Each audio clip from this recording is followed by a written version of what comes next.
વંદે ગુજરાત. નમસ્કાર તાલીમાર્થી મિત્રો, આજના વર્ચ્યુઅલ ક્લાસરૂમ ટ્રેનિંગ સેશનમાં આપ સૌનું હાર્દિક સ્વાગત કરું છું. આઈટીઆઈ અંતર્ગત ચાલતા ઇલેક્ટ્રિશિયન ટ્રેડના આજે આપણે રેક્ટિફાયર લેસન વિશે માહિતી મેળવશું. તો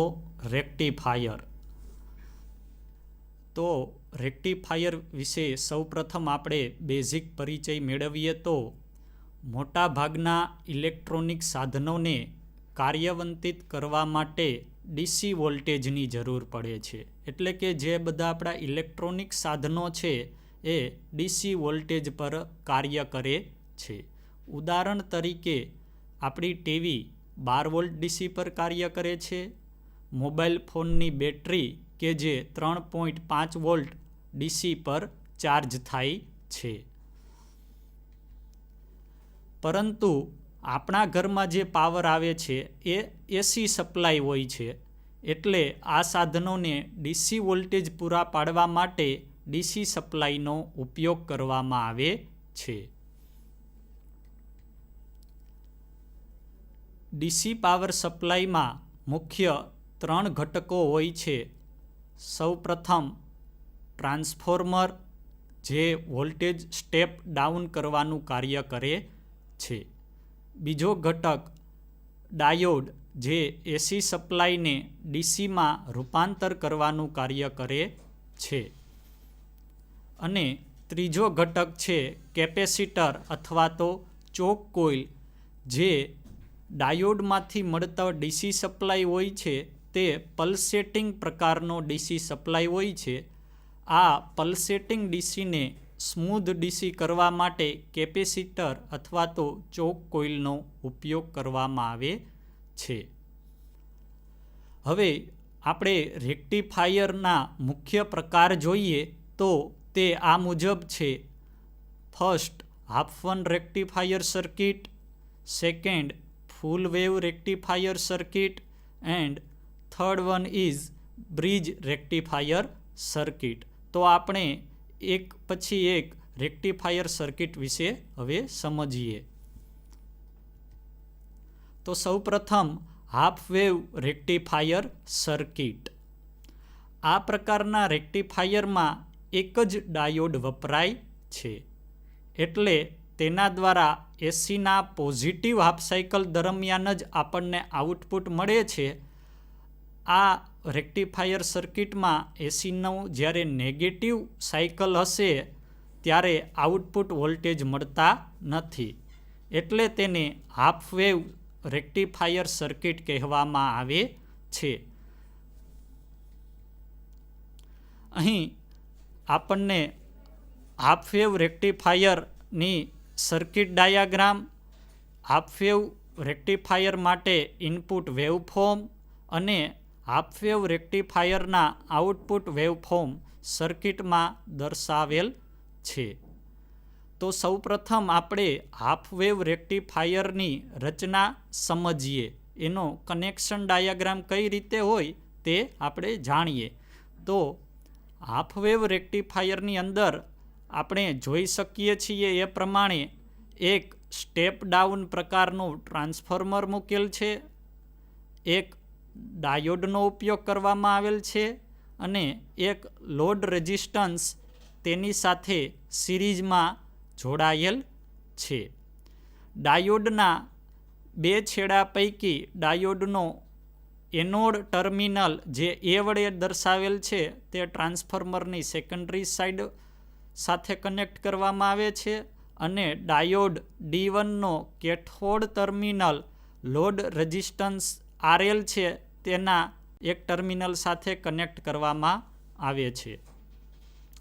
હવે જ્યારે સપ્લાય આપણે ઇનપુટ એસી વોલ્ટેજ આપીએ છીએ ત્યારે આપણે જાણીએ છીએ કે એસી સપ્લાયમાં positive cycle, negative cycle, positive cycle, negative cycle એ રીતનો એસી વોલ્ટેજ હોય છે. હવે આપણે રેક્ટિફાયર વિશે અભ્યાસ કરીએ છીએ એટલે આપણે ડીસી સપ્લાય જોઈએ છીએ અને ડીસી સપ્લાયની અંદર ફક્ત પોઝિટિવમાં જ આપણને વેવફોર્મ મળવા જોઈએ. નેગેટિવમાં આપણે વેવફોર્મ જોઈતા નથી. એટલે કે આપણા વોલ્ટેજની આઉટપુટ વોલ્ટેજની દિશા સમયની સાપેક્ષે બદલાવી જોઈએ નહીં, એક જ રહેવી જોઈએ. તો હવે આ કઈ રીતે કાર્ય થાય છે તે આપણે જોઈએ. તો ઇનપુટ વેવફોર્મ ઉપર આપણે જોઈએ તો જ્યારે એસીનું ઇનપુટ વેવફોર્મ 230 વોલ્ટ ટ્રાન્સફોર્મરને આપવામાં આવે છે ત્યારે ટ્રાન્સફોર્મરમાં બે છેડા એ અને બી પૈકી એ ટર્મિનલ છે એ પોઝિટિવ થશે અને બી ટર્મિનલ છે એ નેગેટિવ થશે. એટલે એસીની આ પોઝિટિવ સાયકલ દરમિયાન આપણો ડાયોડમાં એનોડ ટર્મિનલને પોઝિટિવ સપ્લાય મળે છે અને કેથોડ ટર્મિનલને નેગેટિવ સપ્લાય મળે છે. આથી ડાયોડ છે એ ફોરવર્ડ બાયસમાં આવે છે, કારણ કે એનોડ પોઝિટિવ કેથોડ નેગેટિવ, એટલે ડાયોડ છે એ ફોરવર્ડ બાયસમાં કહેવાય અને ડાયોડ છે એ કન્ડક્ટ થશે, એટલે ડાયોડમાંથી વિદ્યુત પ્રવાહનું વહન થશે. એટલે આપણને લોડ એક્રોસમાં વોલ્ટેજ મળે છે એસીની આ પોઝિટિવ સાયકલ દરમિયાન. હવે જ્યારે ઇનપુટનું એટલે કે એસી સપ્લાયનું નેગેટિવ સાયકલ આવે છે તે દરમિયાન એ ટર્મિનલ ટ્રાન્સફોર્મરનો એ ટર્મિનલ નેગેટિવ થશે અને ટ્રાન્સફોર્મરનો બી ટર્મિનલ છે એ પોઝિટિવ થશે. હવે આ સાયકલ નેગેટિવ સાયકલ દરમિયાન એ ટર્મિનલ છે એ નેગેટિવ છે જે ડાયોડના એનોડ સાથે જોડાયેલો છે અને ટ્રાન્સફોર્મરનો બી ટર્મિનલ છે જે પોઝિટિવ છે કે જે ડાયોડના કેથોડ ટર્મિનલ સાથે જોડાયેલો છે, જે આપણે આકૃતિમાં જોઈ શકીએ છીએ. હવે એટલે કે આ નેગેટિવ સાયકલ દરમિયાન સપ્લાયની નેગેટિવ સાયકલ દરમિયાન એનોડને નેગેટિવ સપ્લાય મળે છે અને કેથોડને પોઝિટિવ સપ્લાય મળે છે. એટલે આ પરિસ્થિતિમાં ડાયોડ આપણું રિવર્સ બાયસમાં છે એવું આપણે કહી શકીએ અને ડાયોડ છે એ રિવર્સ બાયસમાં કન્ડક્ટ થતો નથી, એટલે કે રિવર્સ બાયસની અંદર ડાયોડ વિદ્યુત પ્રવાહને પસાર થવા દેતો નથી.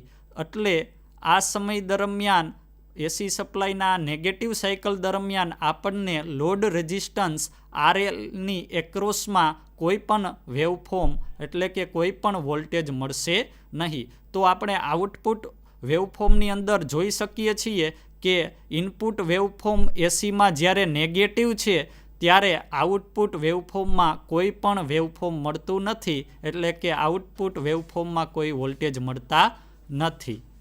તો આ રીતે એવરી ટાઈમ એસીના પોઝિટિવ સાયકલ દરમિયાન આઉટપુટમાં પોઝિટિવ સપ્લાય તરીકે આપણને વેવફોર્મ મળશે, પરંતુ જ્યારે એસીમાં નેગેટિવ સપ્લાય આવશે ત્યારે એ સાયકલ દરમિયાન નેગેટિવ ટાઈમ પીરિયડ દરમિયાન આપણને લોડની એક્રોસમાં કોઈ પણ પ્રકારનું વોલ્ટેજ મળશે નહીં.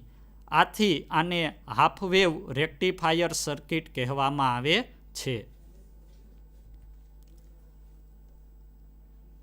હવે હાફ વેવ રેક્ટિફાયરમાં લોડ રેઝિસ્ટન્સની એક્રોસમાં મળતું આઉટપુટ પલ્સેટિંગ પ્રકારનું હોય છે, જે આપણે અગાઉ આઉટપુટ વેવફોર્મમાં જોયું.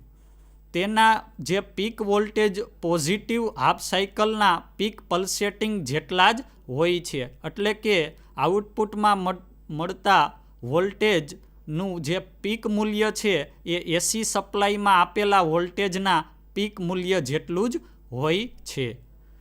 નેગેટિવ હાફ સાયકલ દરમિયાન આપણને પલ્સેટિંગ આઉટપુટ મળતું નથી, એટલે કે નેગેટિવ હાફ સાયકલ દરમિયાન પલ્સેટિંગ આઉટપુટ 0 હોય છે.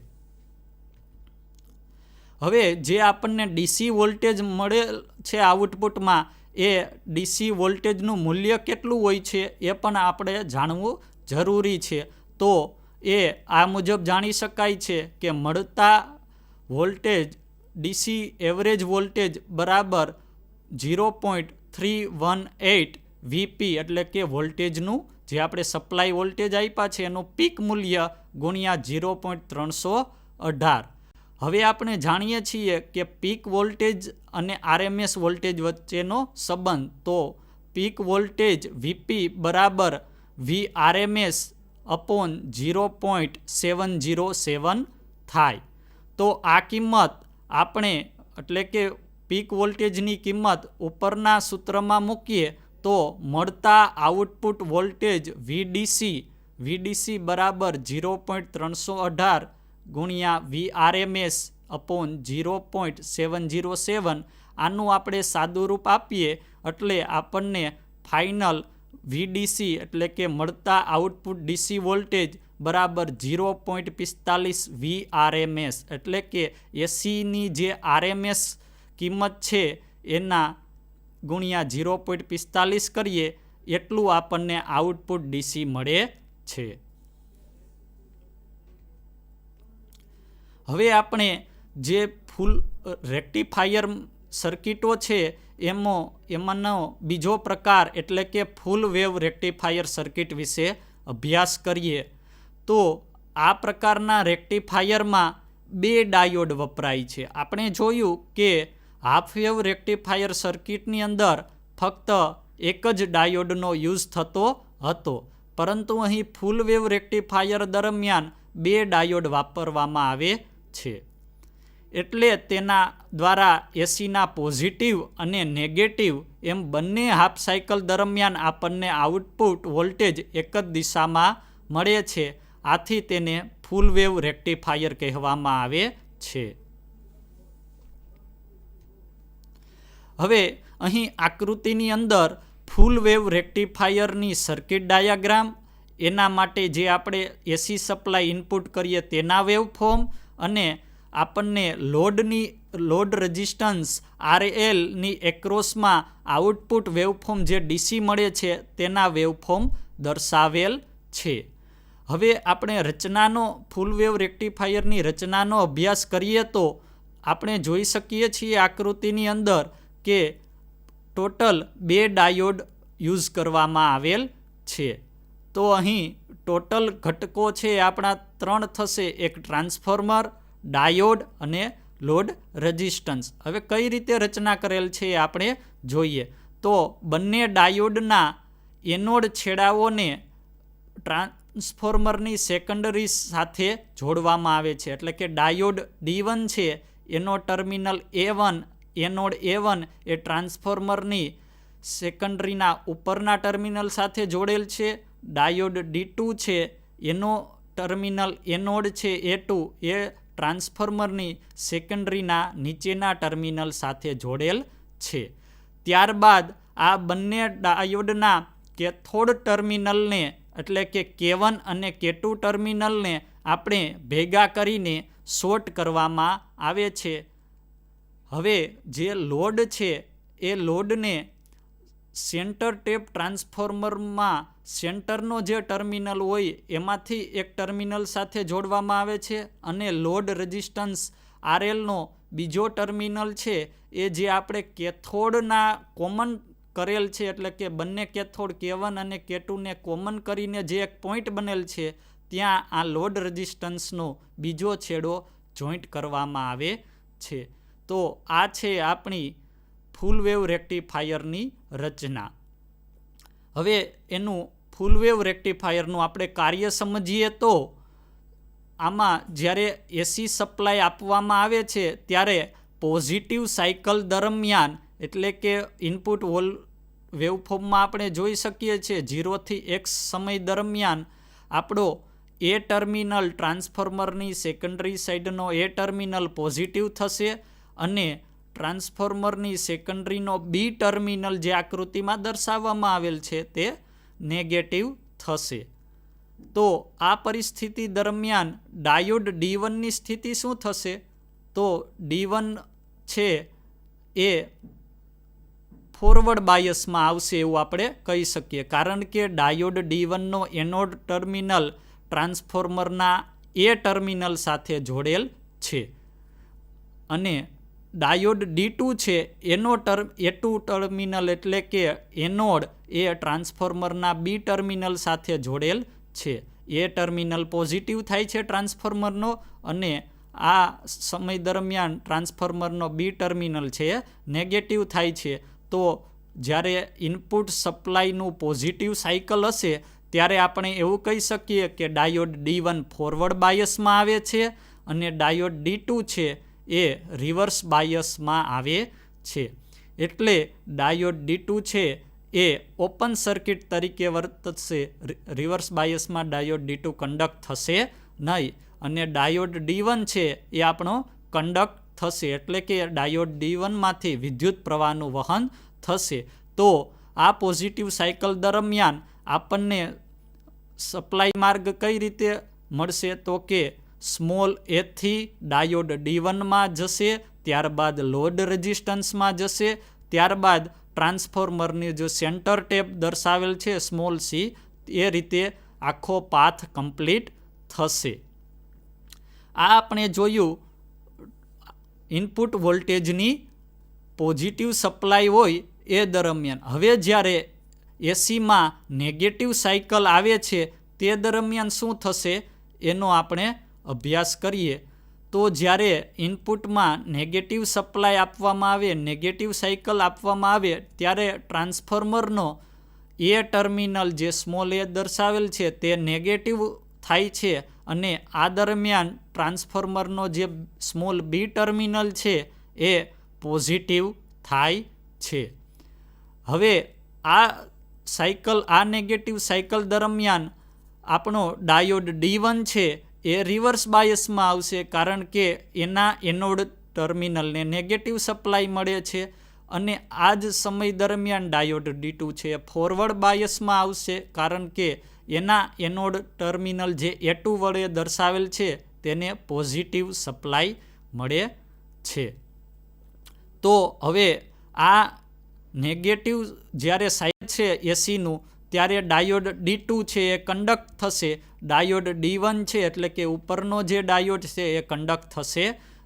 એટલે જે આપણું વિદ્યુત પ્રવાહનું વહન ટ્રાન્સફોર્મરના સ્મોલ બી ટર્મિનલથી ડાયોડ D2માં જશે, ત્યારબાદ લોડમાંથી અગાઉ જે દિશામાંથી વિદ્યુત પ્રવાહનું વહન થયું હતું તે જ દિશામાં એટલે કે એરો બતાવેલ છે તે જ દિશામાં વિદ્યુત પ્રવાહનું વહન થઈ અને ફરીથી ટ્રાન્સફોર્મરનું જે સેન્ટર ટેપિંગ કરેલું છે એ દિશામાં વિદ્યુત પ્રવાહ વહે છે અને આ રીતે સાયકલ પૂર્ણ થાય છે. તો સપ્લાયના પોઝિટિવ સાયકલ દરમિયાન પણ આપણને જે દિશામાં વિદ્યુત પ્રવાહ વહન થવાની દિશા હતી એવી જ રીતે સપ્લાયના નેગેટિવ સાયકલમાં પણ દિશા સેમ રહે છે. એટલે આપણે આઉટપુટ વોલ્ટેજ છે એના વેવફોર્મ ઉપર જોઈએ તો આઉટપુટ વોલ્ટેજમાં એક જ દિશામાં વેવફોર્મ મળે છે. ઇનપુટ એસી છે એમાં પોઝિટિવ હાફ સાયકલ છે, નેગેટિવ હાફ સાયકલ છે, એમાં દિશા બદલાય છે, પરંતુ જે આઉટપુટ વોલ્ટેજ છે એમાં વેવફોર્મની દિશા બદલાતી નથી. એટલે આને આપણે ડીસી વેવફોર્મ કહીએ છીએ. અહીં જે વેવફોર્મ ડીસી બતાવવામાં આવેલ છે એ પલ્સેટિંગ પ્રકારના છે, સ્મૂધ ડીસી નથી.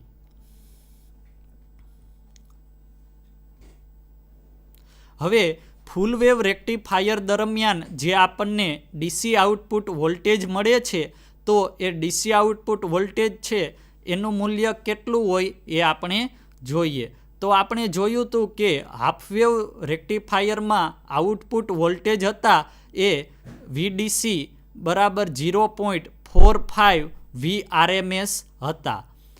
હવે ફૂલ વેવ રેક્ટિફાયર એ બે હાફ વેવ રેક્ટિફાયરનું એક પ્રકારનું કોમ્બિનેશન છે. તેથી આ રેક્ટિફાયર દ્વારા મળતું DC output half wave rectifier કરતાં બમણું હોય છે. એટલે આપણે VDC મળતા આઉટપુટ વોલ્ટેજ VDC બરાબર 0.636 VP એટલે કે ઇનપુટના પીક વોલ્ટેજ છે એને ગુણ્યા 0.636 જે મૂલ્ય થાય એના જેટલા વોલ્ટેજ મળે છે અથવા તો આરએમએસના ટર્મની અંદર આપણે કહીએ તો મળતા output DC voltage is equal to 0.9 VRMS. હવે આપણે ફૂલ વેવ રેક્ટિફાયરના અમુક ગેરફાયદા છે એના વિશે જોઈએ. તો કે ફૂલ વેવ રેક્ટિફાયરની અંદર આપણે સર્કિટ ડાયાગ્રામમાં જોયું હતું એ પ્રમાણે સેન્ટર ટેપ ટ્રાન્સફોર્મરનો ઉપયોગ કરવો પડે છે. એટલે કે આ ફૂલ વેવ રેક્ટિફાયર સર્કિટની કિંમત વધી જાય છે. બીજો ગેરફાયદો કે સરખી કેપેસિટી માટે સેન્ટર ટેપ ટ્રાન્સફોર્મરની સાઇઝ મોટી બને છે, આથી વધારે જગ્યા રોકાય છે. તો આ હતા ફૂલ વેવ રેક્ટિફાયરના ગેરફાયદા. તો આપણે જ્યારે આઉટપુટ વોલ્ટેજમાં ફૂલ વેવ રેક્ટિફાયર જેવા જ વોલ્ટેજ જોતા હોય તો એના માટે એના ગેરફાયદાને નિવારણ કરવા માટે બ્રિજ રેક્ટિફાયર સર્કિટ વાપરવામાં આવે છે. તો અહીં આકૃતિની અંદર બ્રિજ રેક્ટિફાયર સર્કિટ દર્શાવેલ છે. બ્રિજ રેક્ટિફાયર સર્કિટની અંદર 4 ડાયોડ યુઝ કરવામાં આવે છે અને બ્રિજ રેક્ટિફાયર સર્કિટમાં સેન્ટર ટેપ ટ્રાન્સફોર્મરની જરૂરિયાત રહેતી નથી. બ્રિજ રેક્ટિફાયરની સર્કિટ આકૃતિમાં દર્શાવ્યા મુજબ છે. અહીં વોલ્ટેજ જે આઉટપુટ વેવફોર્મ છે એ ફૂલ વેવ રેક્ટિફાયરમાં મળતા વોલ્ટેજ જેવા જ હોય છે. હવે આપણે જોયું રેક્ટિફાયર સર્કિટમાં જે આપણને આઉટપુટ વોલ્ટેજ વેવફોર્મ મળે છે તે પલ્સેટિંગ પ્રકારના હોય છે. એ સ્મૂધ ડીસી હોતા નથી, પરંતુ બેટરીમાંથી જે આપણને વિદ્યુત પ્રવાહ મળે છે એ શુદ્ધ ડીસી હોય છે. તો રેક્ટિફાયરના આઉટપુટમાં ડીસીની સાથે સાથે જે એસીના સૂક્ષ્મ તરંગ કે જેને રિપલ તરીકે ઓળખવામાં આવે છે એ હાજર હોય છે. એને આપણે દૂર કરવામાં આવે તો આપણને શુદ્ધ ડીસી સપ્લાય મળે છે. તો આ રિપલને એટલે કે ડીસીમાં રહેલ એસીના સૂક્ષ્મ તરંગને દૂર કરવા માટે ફિલ્ટર સર્કિટનો ઉપયોગ કરવામાં આવે છે. બરોબર. તો અહીં આપણે ફિલ્ટર સર્કિટનું બેઝિક જે ડાયાગ્રામ છે, બ્લોક ડાયાગ્રામ, તે દર્શાવવામાં આવેલ છે કે સૌપ્રથમ જ્યારે આપણે રેક્ટિફાયર સર્કિટ યુઝ કરશું તો જે આપણને વેવફોર્મ આઉટપુટમાં વેવફોર્મ મળે છે એ અશુદ્ધ ડીસી એટલે કે પલ્સેટિંગ ડીસી હોય છે. હવે આપણે ફિલ્ટર સર્કિટનો ઉપયોગ કરવામાં જ્યારે આવે ત્યારે ફિલ્ટર સર્કિટના આઉટપુટમાં મળતું જે વેવફોર્મ હોય છે એ શુદ્ધ ડીસી પ્રકારનું હોય છે. અહીં આકૃતિમાં અશુદ્ધ ડીસી અને સ્મૂધ ડીસી બંને દર્શાવેલ છે. એટલે શુદ્ધ ડીસી મેળવવા માટે આપણે ફિલ્ટર સર્કિટનો ઉપયોગ કરવામાં આવે છે. હવે ફિલ્ટર સર્કિટને મૂળભૂત રીતે 2 પ્રકારે વહેંચવામાં આવે છે. First one is active filter circuit and second one is passive filter circuit. Active filter circuit તો કે જો ફિલ્ટર તરીકે ટ્રાન્ઝિસ્ટર, આઈસી જેવા એક્ટિવ કમ્પોનન્ટનો ઉપયોગ કરવામાં આવે તો આવી ફિલ્ટર સર્કિટને એક્ટિવ ફિલ્ટર સર્કિટ કહેવામાં આવે છે. દાખલા તરીકે વોલ્ટેજ રેગ્યુલેટર કે જે એક્ટિવ ફિલ્ટર સર્કિટ છે. હવે પેસિવ ફિલ્ટર સર્કિટ તો જો કમ્પોનન્ટ એટલે કે ચોક, કેપેસિટર, રજિસ્ટર જેવા આપણે પેસિવ કમ્પોનન્ટનો ઉપયોગ કરી અને ફિલ્ટર સર્કિટ બનાવીએ તો તે ફિલ્ટર સર્કિટને પેસિવ ફિલ્ટર સર્કિટ કહેવામાં આવે છે. દાખલા તરીકે કેપેસિટર ફિલ્ટર. આપ સૌએ મને શાંતિપૂર્વક સાંભળ્યો એ બદલ આપનો ખૂબ ખૂબ આભાર. Thank you very much.